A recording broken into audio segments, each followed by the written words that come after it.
Small village of Bellewstown in Ireland, people still remember a man today who committed a daylight robbery of $600,000.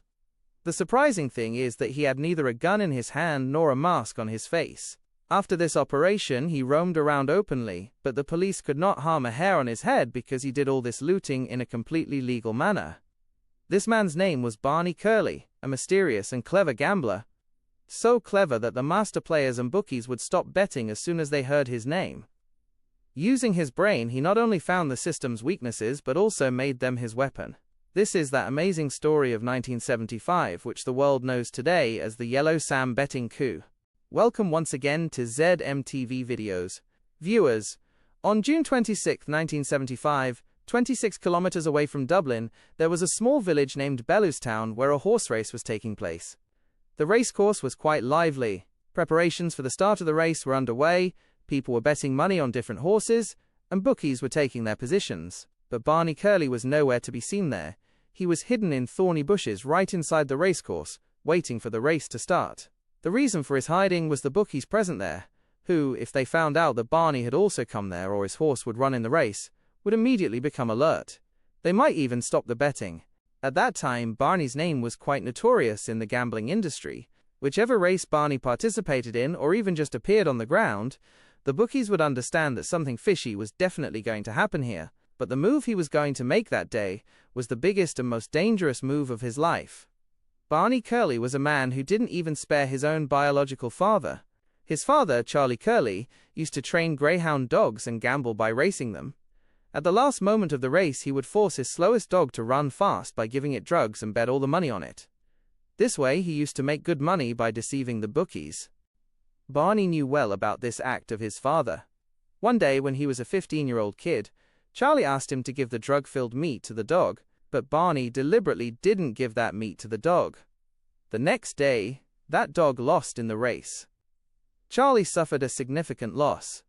But one person was very happy about this. That was Barney. Barney secretly fed the drugged meat to another dog and bet money on that one. By deceiving his father for the first time, Barney earned £5, which equals $500 today. Meaning a person who started gambling by deceiving his own father what he was going to do to the rest of the world, you will realize in a short while. In betting, there is a gambler who puts money on horses, and if his horse wins, the money doubles, triples, or whatever the rate is.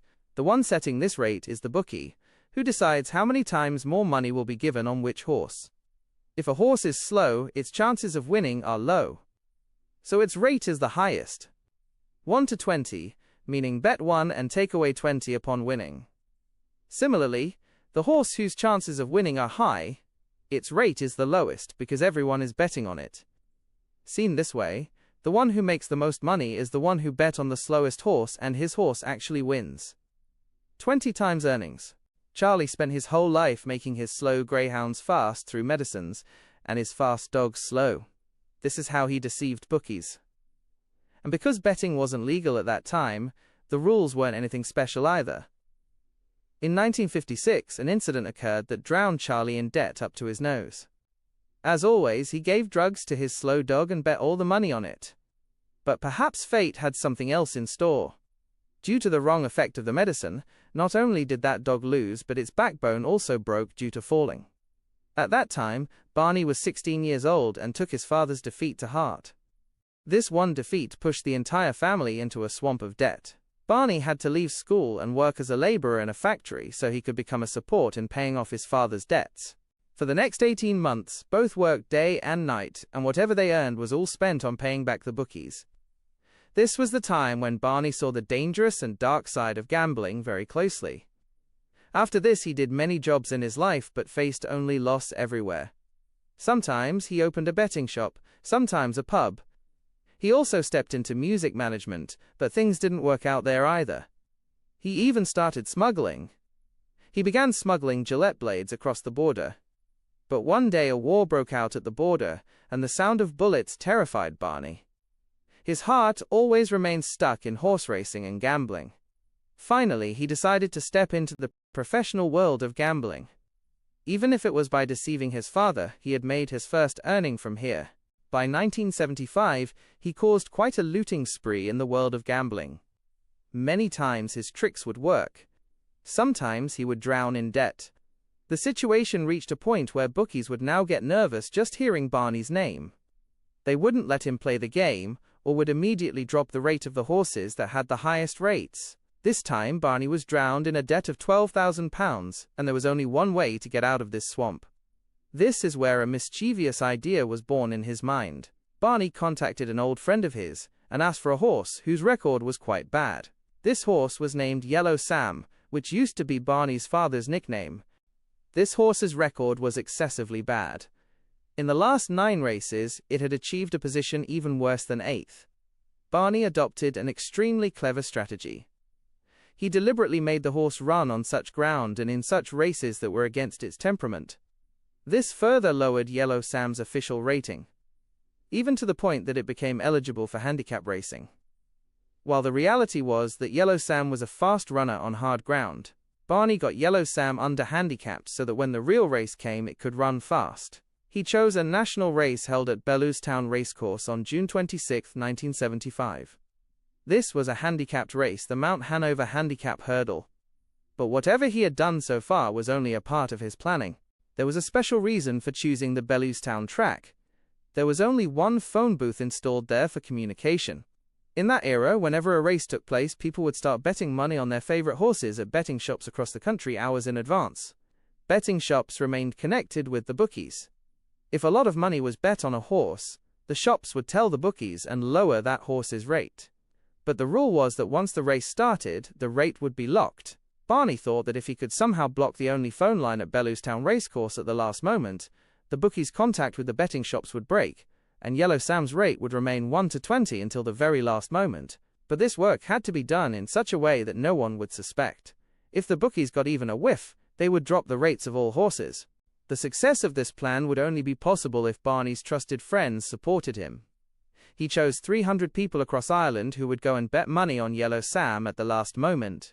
For this, Barney had given them cash envelopes ranging from £50 to £300. For this planning, Barney had collected £15,000, which was his entire life savings at that time. If this plan failed, he would not only be ruined but might even have to go to jail under the burden of debt. Now came the race day. Gambling started at betting shops hours in advance. As expected, Yellow Sam had the highest rate because his official rating was quite weak. 25 minutes before the race started, a man named Benny reached the public phone booth at Bellewstown Racecourse. This was a trusted friend of Barney, and he was the one who had to take over the public phone booth. He picked up the phone and deliberately started crying in the queue. The people standing in the line tolerated it for a while. But he said that his aunt is sick and lying on her deathbed. It is very important for me to talk to her. Many people shared his grief, but the bookies standing in the same line had a big problem. Barney had given him some instructions that if anyone tries to take the phone from you by force, feel free to break the phone in anger. But under no circumstances let anyone else make a call from there. For 25 minutes, Benny kept talking to his sick aunt and crying. As soon as the race started, Benny put down the receiver, came out crying, and immediately disappeared somewhere. Meanwhile, Barney's people, who were spread across the country, bet money on Yellow Sam. Yellow Sam's rate remained 1 to 20 and was locked as soon as the race started. Betting managers immediately tried to call the track so that its rate could be lowered. But every time they found the phone busy. On the track, the bookies had no idea what storm had arrived outside. At that time, Barney himself was present in the racecourse, but to avoid the eyes of the bookies, he was watching the race with the help of binoculars, hiding in the bushes. When the race started, Yellow Sam showed amazing speed with his jockey. A favorite horse like Silver Road also looked like a failure in front of him. Yellow Sam crossed 13 hurdles very easily and won the race by a length of 2.5 meters. When the race ended and the bookies found out what had happened to them, there was quite a commotion. They found Benny, who had occupied the phone booth. But he said a miracle happened. My aunt is better now, and he even refused to recognize Barney. Now it was the bookies' turn to pay Barney. Barney's total investment in this game was £5,000, on which he was to get 20 times more. Meaning £300,000, which in today's era becomes £350,000. The bookies paid this money in anger in £1 notes, which totaled 108 sacks. This case became headlines all over Ireland and the UK. Barney Curley became a legend overnight. The most important thing was that he had not broken any law. He just took advantage of the system's weakness and made it his weapon. After this incident, bookies changed their rules and made a time frame of at least 30 minutes mandatory for big bets. Barney Curley did many small and big gambles after 1975, but the cases of 2010 and 2014 proved that his brain worked just as fast even at the age of 70. Barney Curley passed away on May 23, 2022, at the age of 81 while fighting cancer. On his death, the world of horse racing paid tribute to him as a genius and the Robin Hood of racing. Because he was a person who knew the art of looting the system on one hand, and on the other hand, had the courage to spend that same money on the poor. Hope you will fully like and share this video of ZMTV. Thank you very much for your loving comments. See you in the next splendid video.